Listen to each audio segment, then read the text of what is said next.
আমাদের শরীরে আল্লাহর কসম খায় বললাম, আমাদের শরীরে এক ফোঁটা রক্ত থাকা অবস্থায় মুসলমানের একটা ঘর আমরা উচ্ছেদ হবার দেবো না। একটা কথা আমাদের কন্ত গোয়ালপাড়াতে, বিলাসীপাড়াতে যেই ধরনের উচ্ছেদ হয়েছে, যে ধরনের আমাদের মা বোনকে হারাশাস্তি দিছে, অন্তর হাত দিয়ে একটা মানুষ কন্ত এই উচ্ছেদ দেখার পরে আপনার অন্তর অল্প হলেও কান্দিছে না? নাই কান্দিছে না? আজকে যদি ওরা না হয়ে যদি আপনার বাড়ি হইতো, আপনার পরিবার যদি হতো, আপনার পরিয়াল যদি হইতো, আপনার বংশের কোনো মানুষ যদি হইতো, আপনার মনটা কিরকম হইতো?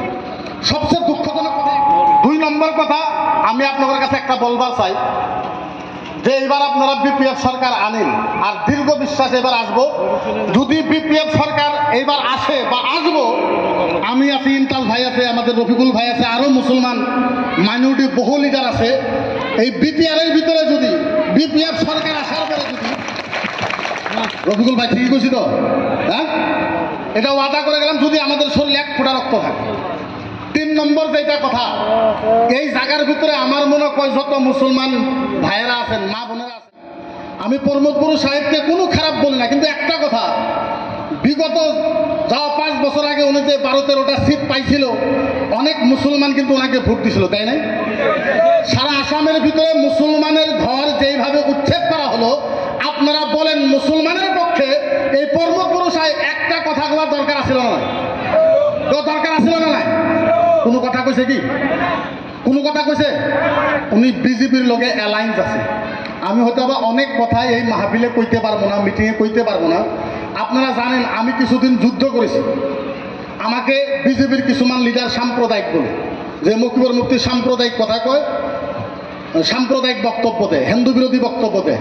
আল্লাহর জাতের কসম খায় বলতেছি, আমি কোনোদিনও সাম্প্রদায়িক কথা বলি না। সাম্প্রদায়িক হয় নাকি? হাদিসের পক্ষে কথা বলাটা সাম্প্রদায়িক হয় নাকি? আপনারা যত মানুষ এই জায়গাতে আছেন, আপনারা একটা মানুষ আমাকে বলেন তো, এই বাবরি মসজিদের প্রতি মুসলমানের ভালোবাসা আছে না নাই? মুসলমানের ভালোবাসা নাই? যেইভাবে বাবরি মসজিদকে শহীদ করা হয়েছে, যেইভাবে বাবরি মসজিদের উপরে আক্রমণ করেছে বিজেপি আর আরএসএস এর মানুষেরা, আপনাদের কিচ্ছু কষ্ট হয় নাই? আজকে ওই বিজেপির সাথে আরএসএস এর সাথে আমি কসম খায় বলতে পারি, যে আরএসএস এর মানুষেরা বাবরি মসজিদকে ধ্বংস করেছে, এই সারা পৃথিবীর ভিতরে আরএসএস এর সবচেয়ে বড় প্রিয় বন্ধু হলো প্রমোদপুর, সবচেয়ে প্রিয় বন্ধু হলো প্রমোদপুর। তারপরেও যদি আপনারা এখন যারা প্রমোদপুরকে ভোট দেবো, ইউপিপিএলকে ভোট দেবো, সেটা আপনার ইমানের ব্যাপার।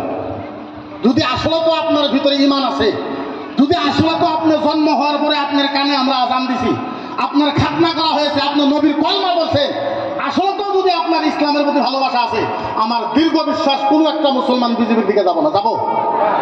আজকের তারিখ পর্যন্ত বিজেপির সাথে ইউপিপিএল অ্যালায়েন্স আছে, এখন পর্যন্ত অ্যালায়েন্স আছে বিজেপির সাথে। তারপরেও কিছু মুসলমান ওই বিজেপির দিকে যায়, আরএসএস এর দিকে যায়।